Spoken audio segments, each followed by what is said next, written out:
Hi, I hope you're enjoying our activities today. I am going to read to you this morning the Runaway Wok. And if you're one of our pupils, then you also should have had lots of activities sent through from your school with different crafty and enjoyable things to do today, and we can't wait to see them. Don't forget to send them in to us. But let's start on this, the Runaway Wok. And give me a second while I just turn the page. There's some beautiful illustrations in here, there really is. Can you see it? One Chinese New Year's Eve, a poor couple sent their son Ming to the market. "Trade these last few eggs for a bag of rice," said Mama Zhang. "Then we can make some stir-fried rice to share with the neighbours." "It won't be much of a celebration again this year," Papa Zhang said with a sigh.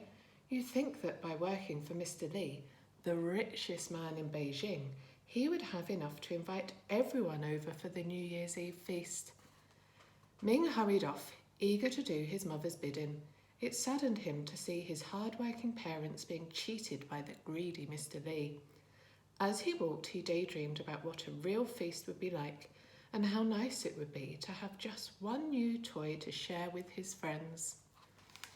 It's very kind that they're thinking of other people, even though they haven't got very much. A small old man stopped Ming near the markets. "Hello, son. I see you have some eggs there. I will trade this wok for them." "No," said Ming. "I need rice. Besides, your wok is rusted and it has no handle." Just then, the wok sang out, "Boy, boy, trade for me. I am more than what you see." Ming had never heard a wok sing before. He thought, "This wok is magic. If it can sing, it must be able to do other amazing things." So he made the trade. The old man sauntered off, chuckling happily to himself. And you can see the busy market town there. Ming's mother wasn't happy. "Why did you trade this battered old wok? What are we going to cook in it?"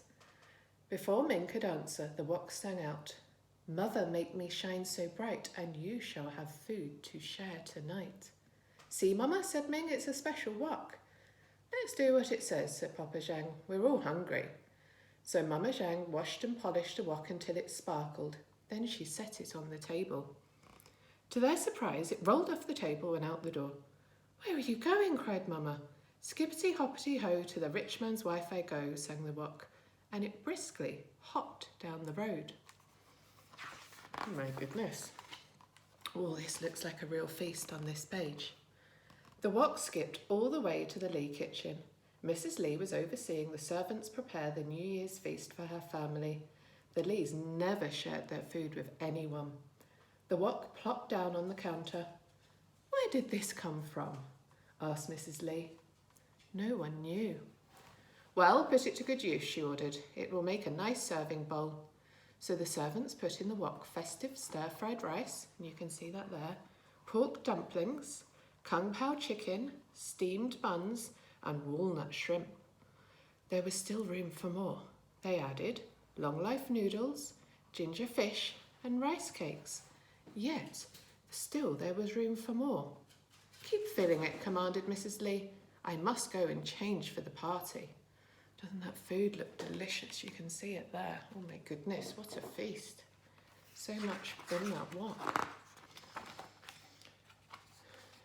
No sooner had the servant set the last bit of food in the wok than it jumped out of the window.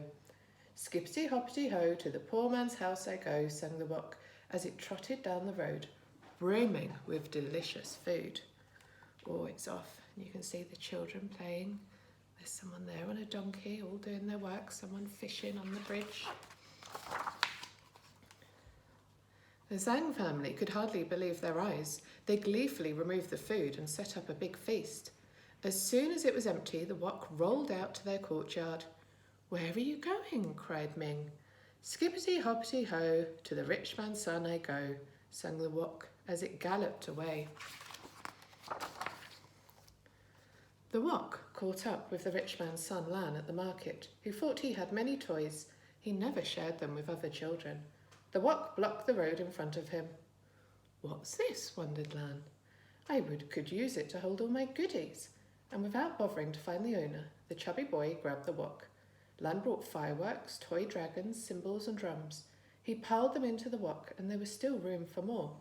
So he bought lanterns, yo-yos and kites. Finally, his weak arms grew tired, and he headed home. Look how much he's got in his basket there. Oh my goodness. I think that's far too much for one person, don't you? When Lan arrived home, he put down the wok and went to find his mother. No sooner had he turned his back when the wok hopped away.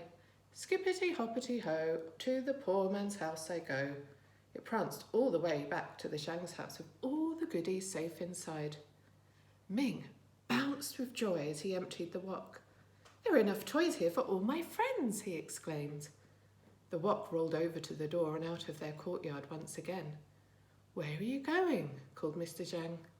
"Skippity-hoppity-ho, to the rich man's house I go," sang the wok as it spun down the road. I wonder where he's going now. Oh my goodness, he doesn't look very kind, does he? The wok arrived at Mr. Li's shop just as he was counting the money he had cheated out of the poor people of Beijing. It leaped through the window and landed on the counter in front of him. "Well, here's a nice pot to hold my money." Mr. Li put handfuls after handful of gold coins into the wok, and there was still room for more. He dragged out a bag from under his counter and dumped all those coins in too. Or can you guess what might happen next to those gold coins? I think I can. No sooner had Mr. Li emptied the last of his coins into the wok than it jumped out of the window. "Skippity-hoppity-ho, to the poor man's house I go." It scooted down the road all the way back to the Zhang's house with all the money safe inside. Ming and his parents danced with delight. They invited all the poor people in Beijing to their New Year's feast. Mother Zhang served the food, Father Zhang divided the coins up among the families, and Ming handed out the toys to all of the children. In the middle of the party, without anyone noticing, the wok slid out the door. "Skippity-hoppity-ho, to the rich man's house I go." But what more could he need, I wonder? It hopped to the Li house, where the father and mother and their spoiled son were weeping and wailing and blaming each other for their misfortune. When they saw the wok, they jumped up. "That's the wok that took all the food," cried Mrs. Li. "And my toys," whined the boy. "I'll break it for stealing my gold," vowed Mr. Li. The wok sang out, "I dare you free to try and catch me." They're very cross and sad. The Li family chased after the wok. Chubby Lan couldn't make it very far without losing his breath, and Mrs. Li had trouble running in her fancy shoes. But Mr. Li finally caught up with her. To stop the wok, he jumped inside, pressing it to the ground. "Now I've got you," he growled. "Wait for me," called Mrs. Li. "I will teach that wok a lesson." Mr. Li tried to get up, but found that he was stuck tight. When Mrs. Li grabbed his legs to pull him out, he slipped into the wok too. Chubby Lan finally arrived out of breath. "Help, help, pull us out," cried his parents. Lan grabbed their legs, but lost his balance and fell inside with them. And you see they're all upside down in the wok there. Oh my goodness. "Skippity-hoppity-ho, too far away I will go," sang the wok as it tumbled down the road with the Li family inside, legs waving in the air.